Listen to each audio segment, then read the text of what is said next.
Agora vamos ao texto da palavra do Senhor nessa noite, que está no Evangelho de Lucas, capítulo de número 8, a partir do versículo 40. E eu coloquei aqui na tela para que vocês que não têm Bíblia em mãos possam também acompanhar a leitura bíblica. Ok? Então eu vou ler aqui na minha Bíblia e você pode acompanhar ali. Nos diz assim a palavra do Senhor.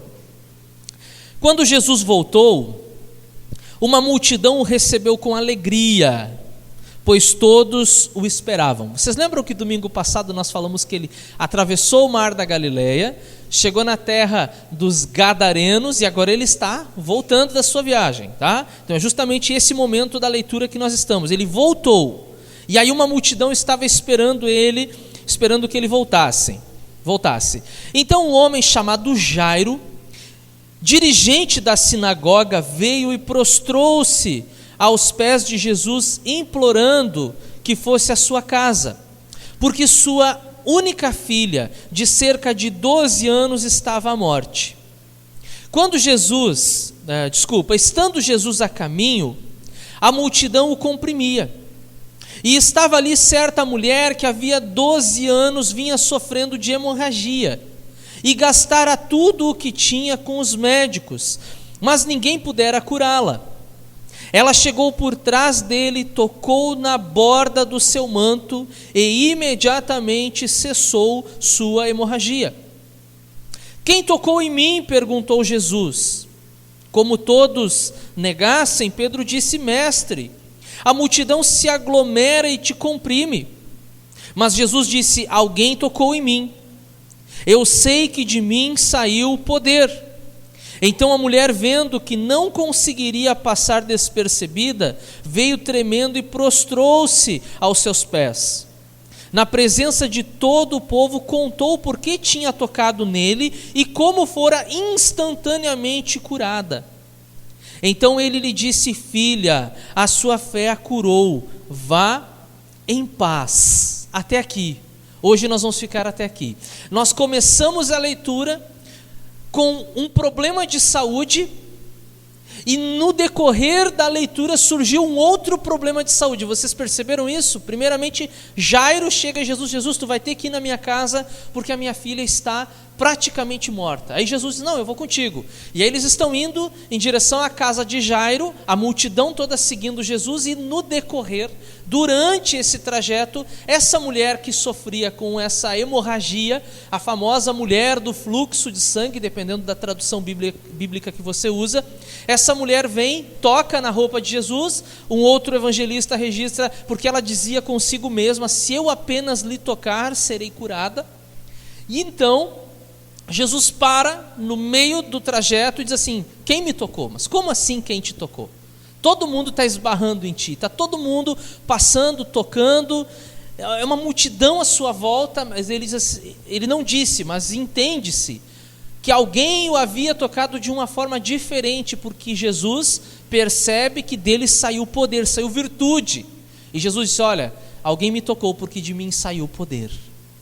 E eu quero dizer para vocês aqui que Jesus sabia quem o havia tocado. Jesus sabia. Jesus, ele ainda como homem também tinha os atributos divinos nele, e a onisciência era um deles. Jesus sabia quem o tinha tocado, mas Jesus queria que isso fosse testemunhado. É como o nosso batismo domingo. A gente poderia batizar escondido? Poderia, inclusive acontece. Nós temos uma missionária nossa, da nossa denominação, na Índia, por exemplo, e ela estava contando como que eles faziam o batismo na praia. O pessoal que vai se batizar, a Vivi, a Bia, vou contar para vocês como que era o batismo, porque eles vivem numa região onde há perseguição aos cristãos, então não pode abertamente professar Jesus Cristo e abertamente participar de um batismo. Olha, nós estamos batizando novos irmãos em Cristo, que estão agora dizendo que morreram para o mundo e nascendo com Jesus. Mas eles têm usado de sabedoria, já que há uma perseguição e muitos são presos e executados. Então, o que os crentes fazem? Num belo dia, vão para a praia.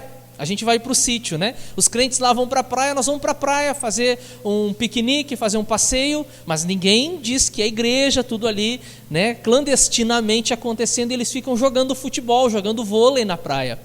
E de repente alguém pega a bola e dá um bico, um balão, o famoso chutão, para dentro do mar, e aí vai o pastor e o irmão que vai ser batizado, os dois correndo buscar a bola, e quando pega a bola o pastor batiza o cara e voltam. E segue o jogo. E falta, é pênalti, e eu que cobro, e segue o jogo. Daqui um pouquinho faz um sinal ali, uma piscadinha de olho, pega a bola de novo, outro chutão, vai mais dois, e o pastor vai e batiza um segundo. E é assim que eles fazem, publicamente. Então, o batismo, ele precisa ser um testemunho público, nesses casos, né, em raras exceções, onde Deus dá sabedoria para os seus servos, eles fazem dessa forma, tá? Para não sofrerem, então, o martírio. Jesus esperava dessa mulher também um testemunho público. Por isso que ele pergunta, quem me tocou? Afinal de contas, quem me tocou? E aí a mulher percebeu que ela não poderia mais negar. Ela percebeu, bom, se esse homem teve esse poder para me curar, porque apenas eu tocando na sua roupa eu fui curada, ele também vai, obviamente, descobrir, e ele já sabe que sou eu. Então é melhor eu assumir, é melhor eu me entregar. E ela chega com medo, porque ela não sabe o que pode acontecer para ela. Existe toda uma questão cultural aqui que eu não vou abordar com muita profundidade, mas uma questão de um aspecto cultural. Nos dias de Jesus, por exemplo, a cultura judaica, ela era dessa forma. Uma mulher, nos seus dias, né, no período menstrual, a mulher ela não poderia estar em sociedade, ela precisava ficar isolada. Ela precisava ficar isolada até passar o ciclo, então ela reativava suas atividades sociais. Agora, uma mulher que, como diz o texto, está nessa condição, não um período do mês, mas há 12 anos nessa condição. Então, o que ela fez não era permitido para a época. Uma mulher com um fluxo de sangue tocar em um rabino, em um homem, qualquer um que fosse, ela não poderia fazer isso. Existia até uma pena para uma mulher que fizesse isso na época. Então, imagina a situação da mulher ter que admitir, não, fui eu que te toquei, fui eu que fiz isso. E por isso que o texto diz que ela vem, ela se abaixa, se prostra aos pés dele e diz, fui eu que te toquei. E aí Jesus diz para ela, olha filha, a tua fé te curou, como diz a NVI, a Nova Versão Internacional, que é a versão que eu uso aqui nos cultos. A tua fé te curou, vá em paz. Pode voltar para casa agora em paz. E é nesse contexto que nós vamos fazer a reflexão dessa noite. E aí alguém pergunta, tá, mas e a filha de Jairo? O que aconteceu com a filha de Jairo? Bom, o que aconteceu com a filha de Jairo eu só vou poder contar para vocês no domingo que vem. Bom, então, venham domingo que vem, que eu vou falar sobre o que aconteceu com a filha de Jairo, uma linda mensagem que Deus colocou no meu coração, dessa preciosa passagem das Escrituras, quando Jesus vai à casa de Jairo, então, e faz um milagre na vida de sua filha. Tá bom? Vamos então meditar um pouquinho nessa passagem. Deixa eu ver o que eu coloquei aqui. Eu trago aqui o mesmo versículo, que vai ser o versículo-chave da mensagem dessa noite, o versículo de número 48, no capítulo 8, obviamente, né? Filha, a tua fé te salvou, vai-te em paz. Talvez vocês não percebam, mas está com uma pequena, grande diferença da versão que nós lemos aqui, que é a Nova Versão Internacional. Na Nova Versão Internacional, o tradutor ele se preocupa em abordar apenas o aspecto físico, a cura. Filha, porque a palavra que é usada ali por Jesus, aquela palavra usada ali por Jesus, no grego, ela pode ser traduzida de uma ou de outra forma. Então não é um erro, é uma questão de ponto de vista do tradutor. Tá? Então aquela palavra ela pode servir tanto para um quanto para o outro sentido. Somente cura no sentido físico, ou cura também abrangendo o aspecto espiritual da salvação. E aqui a Bíblia Almeida traz a tradução, então a tua fé te salvou. E eu quero que vocês pensem nesse versículo, olhem e reflitam nesse versículo por alguns instantes. Filha, a tua fé te salvou, vai em paz. Então sublinha aí essas duas palavrinhas, salvou e paz, porque elas estão muito relacionadas. Elas não são duas palavras que podem ser abordadas de uma forma isolada. Elas precisam estar juntas, salvação e paz. E é nessa linha que nós vamos então seguir a nossa reflexão dessa noite. Por favor. Então, essa é a primeira premissa da qual nós vamos partir. somente a fé em Jesus pode salvar. E quem crê nisso diz um amém. Olha como eu estou pentecostal hoje, viu só? Quem crê nisso diz um amém. Bom, então somente a fé em Jesus pode salvar. As pessoas estão procurando esta salvação em tantos lugares. Mas o que é a salvação, Igor? O que é isso? Tem um livro bem interessante, se chama, eu vou citar um livro agora que também vai me denunciar, Manual do Pastor Pentecostal. Olha aí, eu disse que eu estava pentecostal hoje. Esse livro eu li quando eu estava ainda pastoreando como pastor auxiliar na cidade de Carazinho. O pastor da igreja tinha esse livro na prateleira dele, e eu disse assim, eu quero ler esse livro.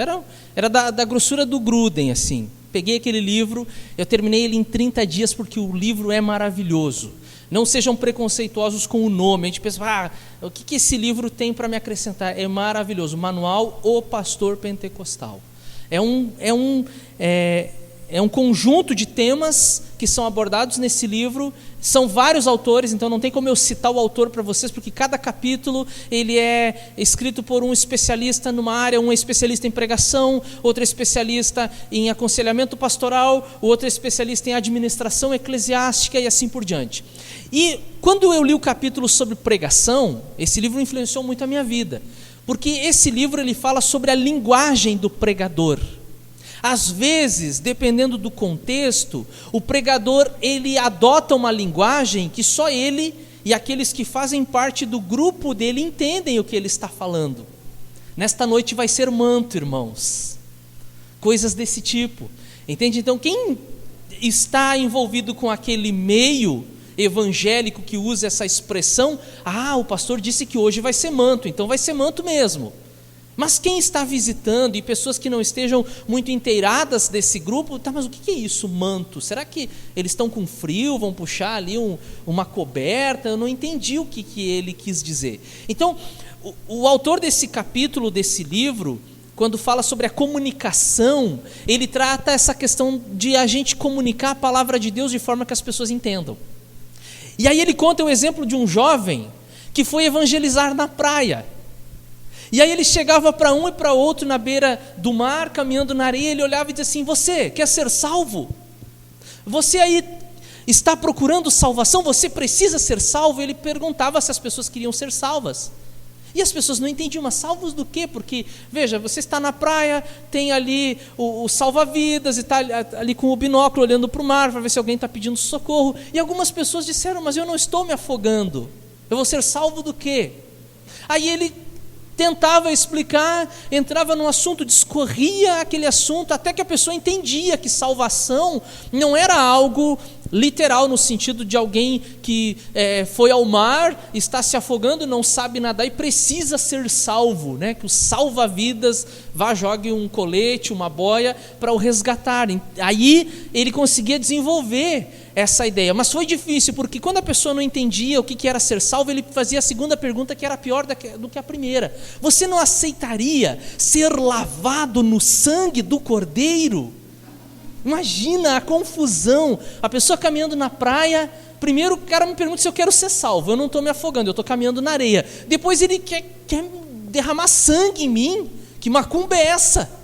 Né? Quer ser lavado no sangue do Cordeiro. E aí o diálogo, eu não vou saber contar para vocês os detalhes desse diálogo, mas é bem engraçado, até que ele conseguia aplicar o plano de salvação para o indivíduo, e o indivíduo dizia, bom, se é assim, então eu aceito ser salvo, eu aceito ser lavado no sangue do Cordeiro, eu aceito esse Jesus.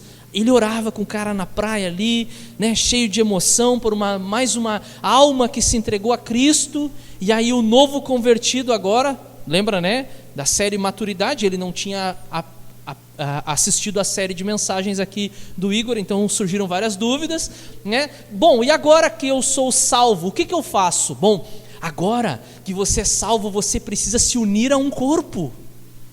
Você precisa se unir a um corpo. Imagina, dar essa orientação em plena praia para o novo convertido, ele precisa se unir a um... Lógico, né? Eu estou falando uma linguagem que nós sabemos o que é corpo, é a igreja. O que é se unir a um corpo? É congregar, é fazer parte de uma igreja. Agora, um novo convertido, você precisa de um corpo. Aí o cidadão, bem, eu acho que eu vou achar algum por aqui, né? Eu acho que aqui é o lugar certo, tá? Então vamos pensar sobre isso. Somente a fé em Jesus pode salvar, mas pode salvar do quê? Pode salvar do quê?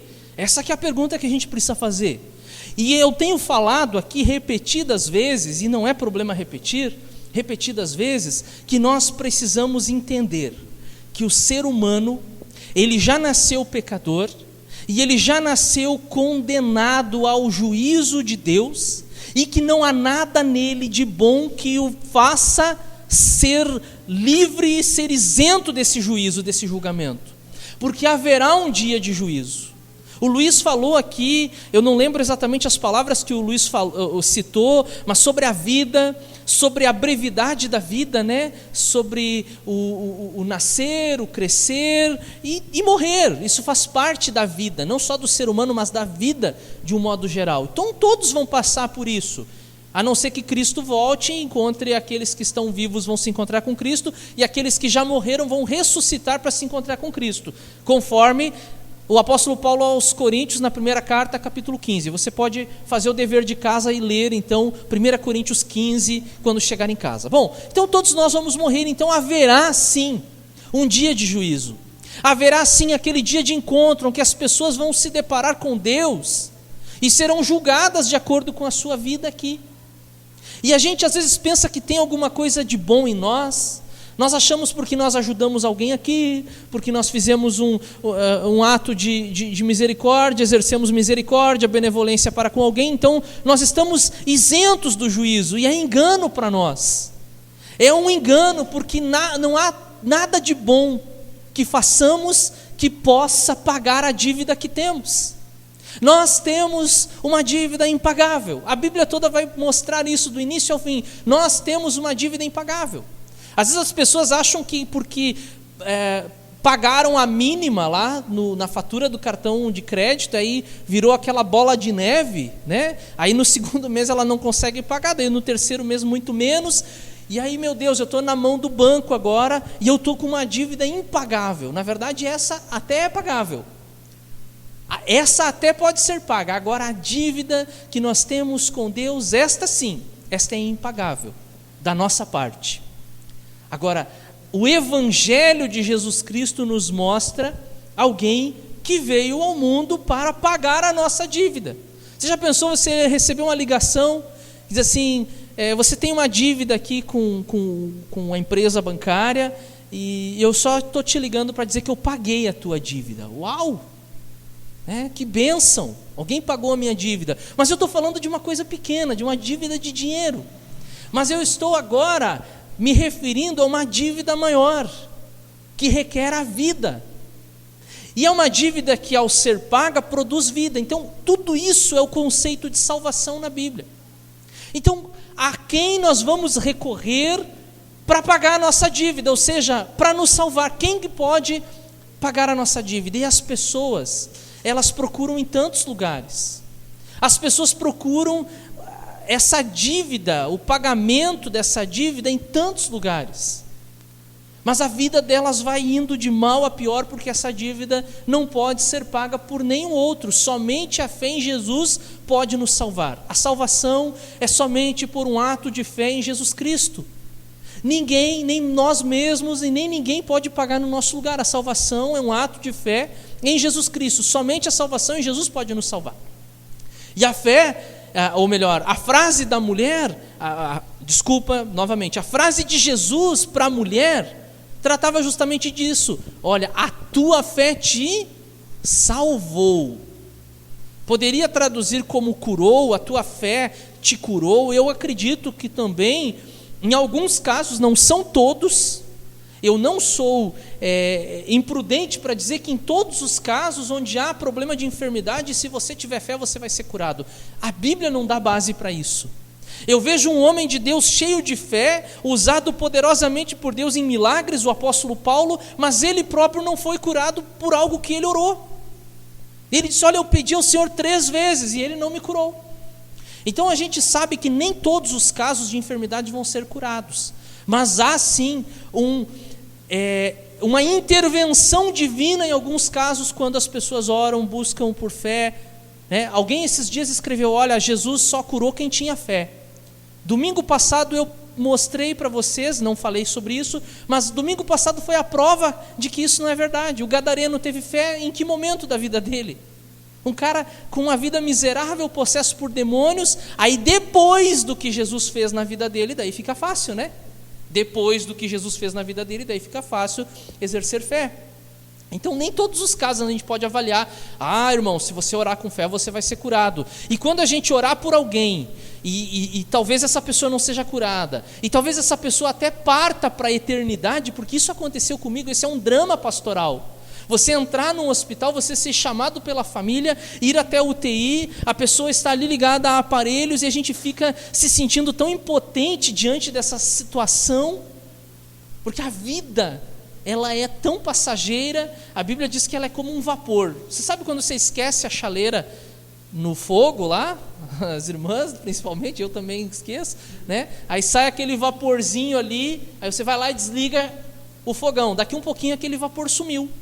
E a Bíblia usa essa ilustração para dizer que essa é a vida do ser humano aqui na terra, é um vapor. É um vapor. E aí a gente está ali no hospital e: Deus, cura essa pessoa, Senhor. Cura, para testemunhar um milagre, para essa família se converter, mas às vezes não cura. E aí o que a gente vai dizer diante disso? Não, mas ela não teve fé o suficiente para curar, para ser curada. A família não teve fé. Gente, não tentem explicar, é pior tentar explicar o porquê que a pessoa não foi curada, o porquê que a pessoa morreu. Bom, a vida não pertence a nós. A Bíblia diz que Jesus é o autor da vida. Então deixa com Ele. Deixa isso com Ele. Esse não é o momento de explicar, não, mas tu vê, né? Ela era fumante, olha aí o que acontece. É a hora de ficar calado, abraçar a família, orar pela família. Não é a hora de tentar explicar, porque não cabe a nós, não cumpre a nós. A vida, ela passa depressa. Então, agora a gente olha para um texto onde houve uma cura. Glória a Deus por isso, mas eu quero dizer para vocês que não foi só cura. Não foi só cura. E às vezes a gente, quando lembra de alguém em oração, a gente coloca e compartilha no grupo, no WhatsApp: gente, vamos orar pelo fulano, está com a esposa adoentada, tem o filhinho também no hospital. A gente ora por cura, mas a gente tem que aprender também a orar por salvação, tendo essa esperança de que, bom, se Deus não curar aqui, mas que essa pessoa também encontre Cristo e mesmo sem receber a cura aqui, seja acolhida pelo Pai na eternidade. E eu tenho ido, quando tenho ido ao hospital, quando solicitado, chego diante da pessoa e a minha oração principal é essa: Senhor, salva essa vida. E muitas vezes a gente faz isso num momento em que há uma oportunidade única. Você quer entregar a sua vida para Jesus? Você entende que Jesus morreu na cruz para te salvar, para te perdoar? Ele perdoa os teus pecados. Você quer confessar os teus pecados agora e pedir o perdão? E a pessoa diz ali que sim, e às vezes ainda no mesmo dia morre. Bom, ninguém se alegra com a morte. Eu queria ter visto aquela pessoa viver, mas por outro lado também uma alegria em saber essa pessoa, ela entrou no céu porque ela entregou sua vida a Cristo. A grande diferença que nós temos entre tantas outras religiões é que nós acreditamos nessa esperança vindoura. Nós acreditamos na eternidade. E o apóstolo Paulo, ele disse que se a nossa vida, ela se limitasse apenas aqui a essa terra, nós seríamos os mais miseráveis de todos os homens. Mas por que nós não somos? Porque nós temos a esperança da vida eterna. Nós temos a esperança da vida eterna. Somente a fé em Jesus pode salvar. Uma mulher que recebe a salvação em Cristo Jesus. A mulher que é alcançada por Cristo e experimenta a salvação. Eu trago um versículo para compartilhar com vocês aqui, nesse ponto, que é o capítulo 4 de Atos, um testemunho dos primeiros discípulos, apóstolos, ali no início da igreja, e eles estão sendo proibidos de falar o nome de Jesus. Os líderes religiosos estão proibindo os discípulos de falar em nome de Jesus. Mas eles não se calam e eles continuam falando o nome de Jesus, porque eles sabem que o nome de Jesus tem poder. E qual é o poder do nome de Jesus? Não há salvação em nenhum outro, pois debaixo do céu não há nenhum outro nome dado aos homens pelo qual devamos ser salvos. Deus deu um nome aos homens, e esse nome tem poder, esse nome é Jesus. Não há outro nome. Eu não sei quais são os nomes que vocês estão procurando, mas eu posso dizer para vocês que só há um nome pelo qual os homens, as mulheres, os seres humanos podem ser salvos, é o nome de Jesus Cristo. A igreja cristã, a igreja apostólica, ela se formou sobre esse fundamento: salvação somente em Jesus Cristo. E nós que agora nesse mês estamos comemorando os 500 anos da Reforma Protestante. E o que foi a Reforma Protestante senão um resgate a esse nome?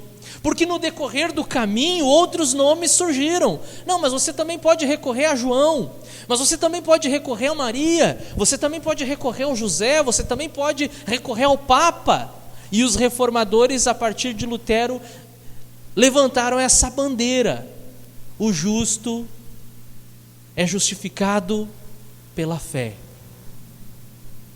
somente pela fé, e a fé em Jesus Cristo. E aí são os 5 princípios da reforma, né? Somente a graça, somente a Escritura, somente Jesus Cristo, sola gratia, sola Escritura, solus Christus, somente a fé e somente a Deus a glória, sola fide, soli deo gloria.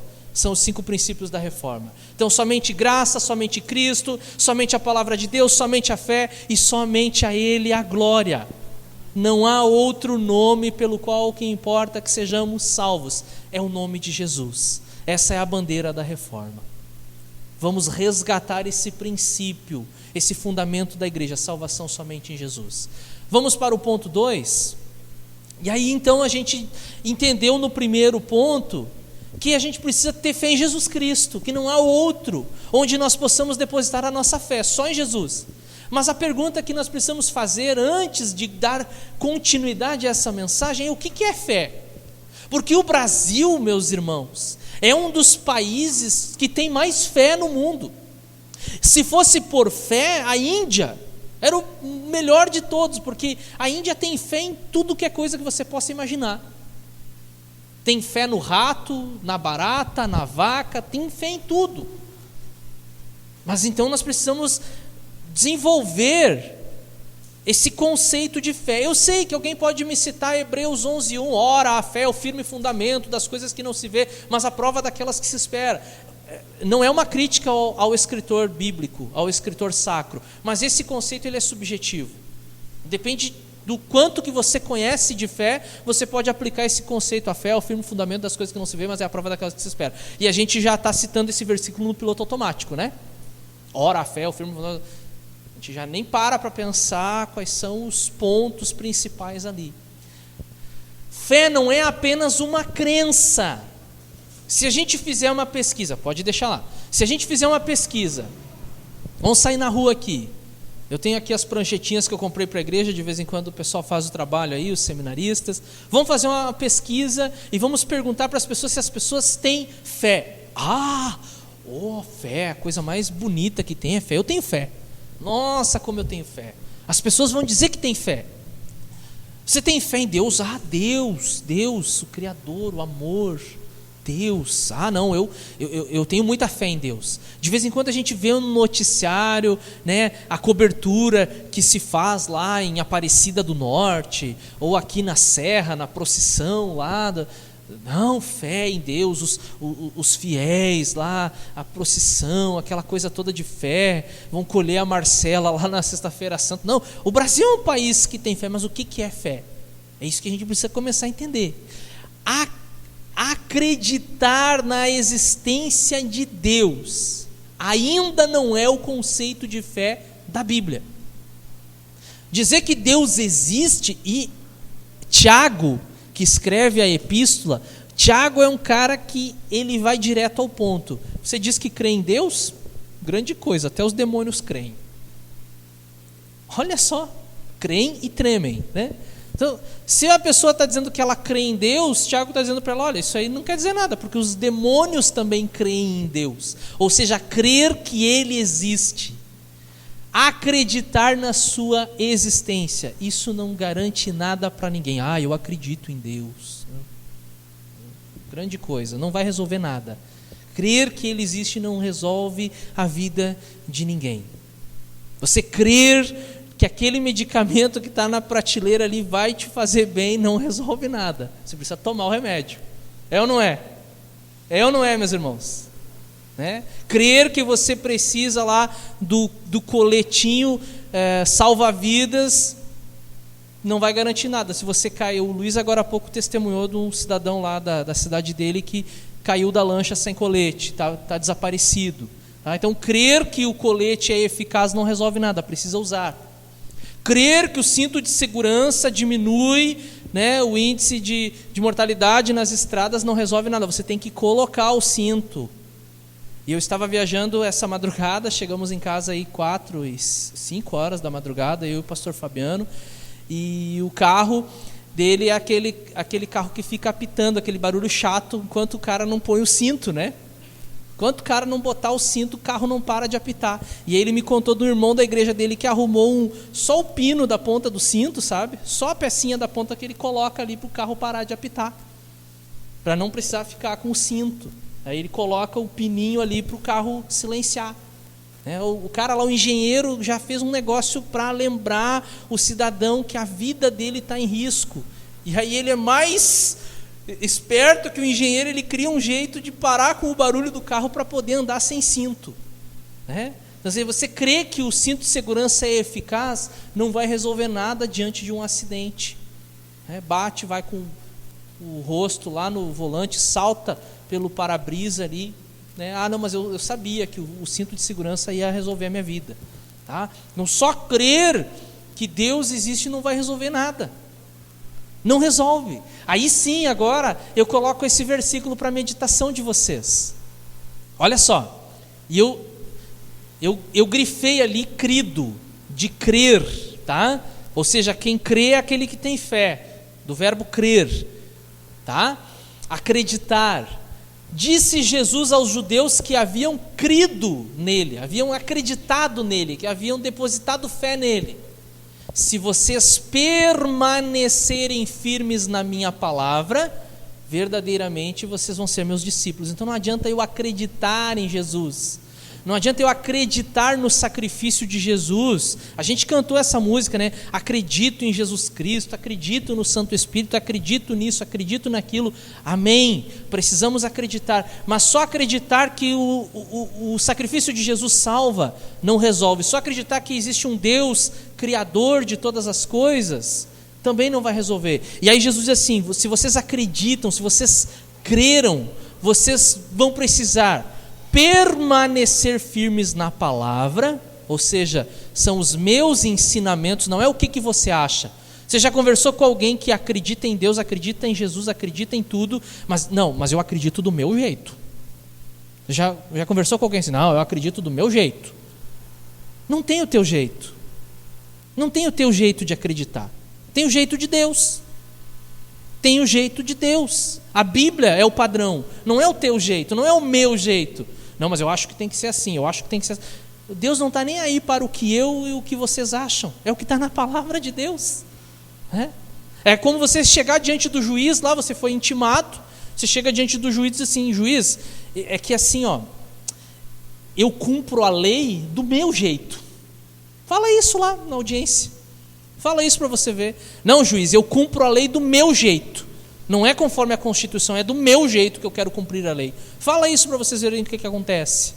Então não é o meu jeito de acreditar, o meu jeito de viver, o meu jeito de exercer a minha fé, a minha espiritualidade. É conforme a palavra de Deus. Se vocês, primeiro, permanecerem em mim, permanecerem firmes na minha palavra, aí então verdadeiramente serão os meus discípulos. Só aí vocês vão ser chamados de discípulos. Discípulo não é aquele...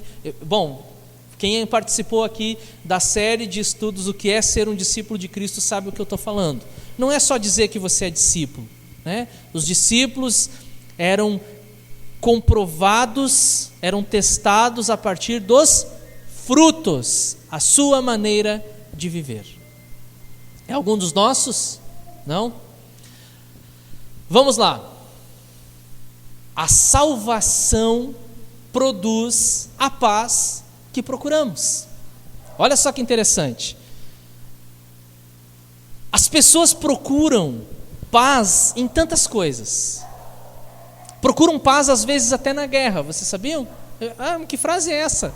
Qual é o sentido dessa frase? Tem pessoas com um vazio tão grande no seu coração, um vazio interior tão grande, que elas precisam achar essa paz interior. E onde que elas buscam essa paz interior? Na violência, brigando, matando, fazendo guerra, porque há um vazio no ser humano e ele está tentando preencher aquele vazio. Então existem pessoas que procuram a paz inclusive na guerra, procuram a paz na guerra.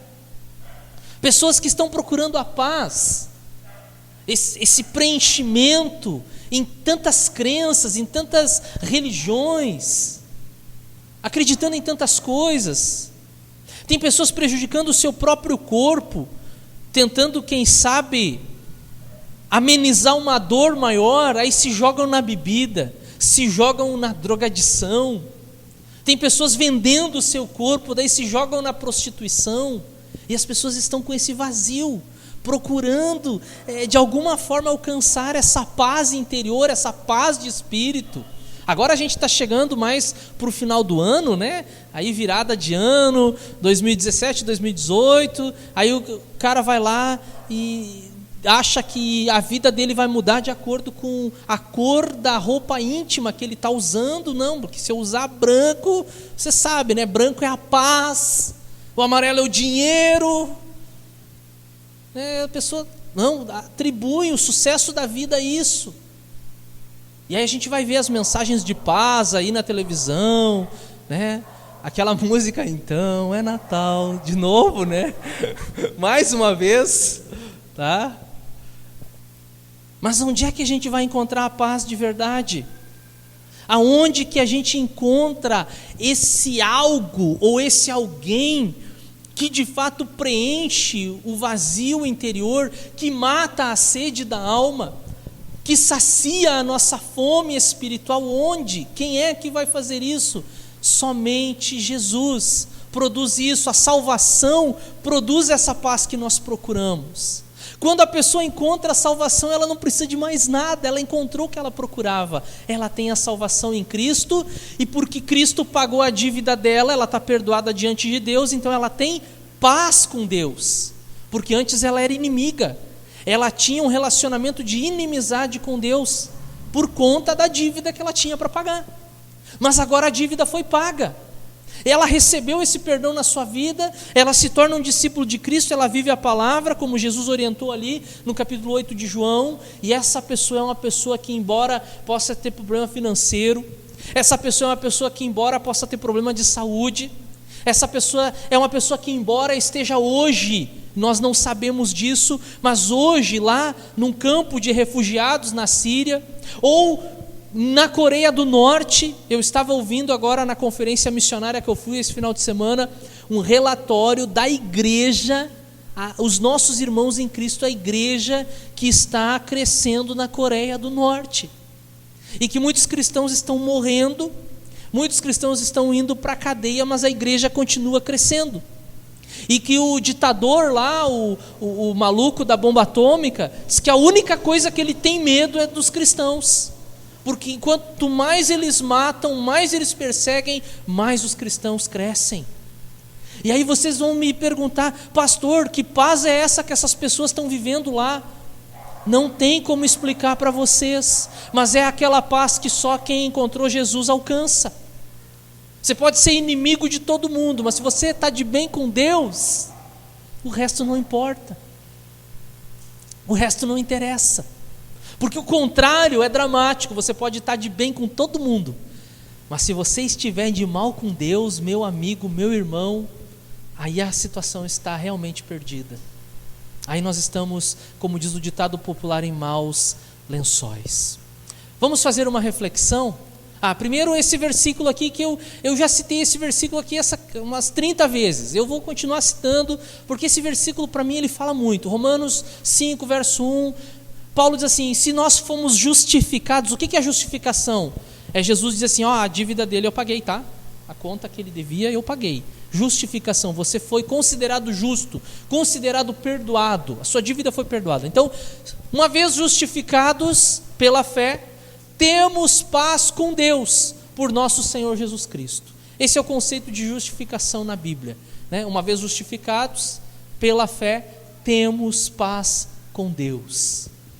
Aquela mulher, ela se levanta não só com o seu corpo sentindo a saúde restabelecida, mas um coração que encontra paz em Deus, uma vida que encontra alento aos pés de Jesus, uma pessoa que recebe o perdão e é considerada então não mais inimiga, mas amiga de Deus, por causa daquilo que Cristo fez. Tem algumas considerações ainda, olha só. Achei que o Mário ia estar aqui hoje, porque o Mário entende de alvo, né? O Moisés lá entende um pouco também, né? Gosta desses jogos aí de tiro ao alvo. O Mário é atirador, é especialista, treina arco e flecha, enfim. Acertar o alvo. Olha só o versículo 43 que eu compartilho com vocês ali. Havia 12 anos, vinha sofrendo de uma hemorragia e gastara tudo o que tinha com os médicos, mas ninguém pudera curá-la. O que essa mulher estava fazendo? Ela estava atirando para tudo que é lado. Atira aqui, atira ali, atira para lá. Mas no dia que ela foi no alvo, que ela foi na direção certa, ela recebeu cura, ela recebeu perdão, ela recebeu salvação, ela recebeu paz com Deus, acertando o alvo. Vamos para a próximo slide? Pense nessa frase. Existem pessoas perdendo tudo e gastando suas energias em lugares que não têm a solução para as suas vidas. E todos nós sabemos que uma pessoa que está constantemente perdendo sangue é uma pessoa que está aos poucos morrendo, enfraquecendo. E essa mulher, diz o texto, está nessa situação há 12 anos. Há 12 anos ela está correndo de lá para cá, daqui para lá, tentando de um jeito, tentando de outro, indo a pior, diz o texto, indo a pior. E isso me faz pensar que também, assim como aquela mulher, existem pessoas que estão gastando tudo.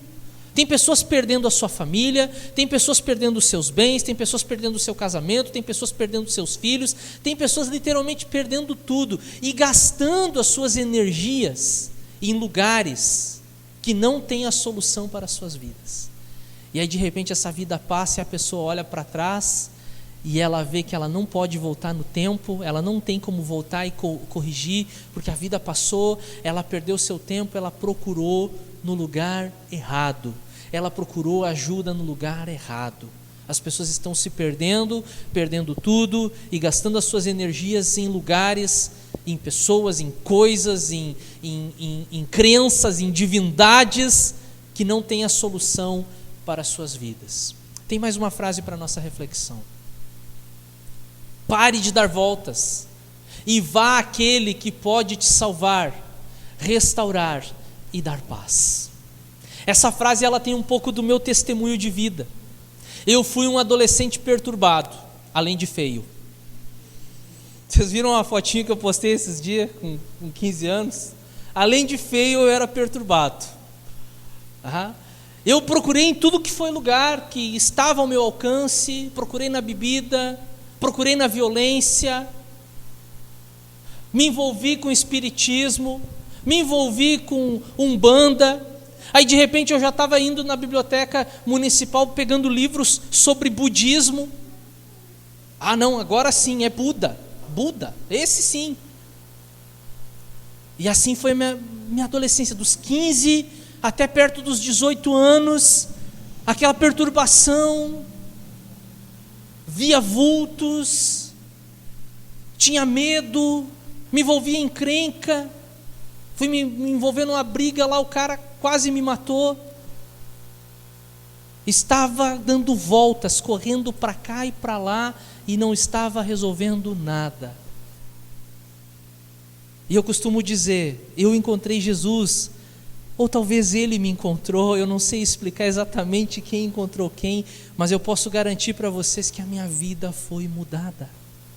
minha vida foi transformada, me tornei uma outra pessoa. Então tu é uma pessoa perfeita hoje? Não, eu continuo sendo pecador, eu continuo errando, mas eu tenho alguém que pagou a minha dívida, e eu sou eternamente grato, e eu oro agradecido a Ele. Jesus, obrigado por pagar a minha dívida, e me ajuda a ser alguém melhor, me ajuda a ser alguém mais parecido contigo, me ajuda, Senhor, a seguir a Tua palavra e ser um discípulo Teu.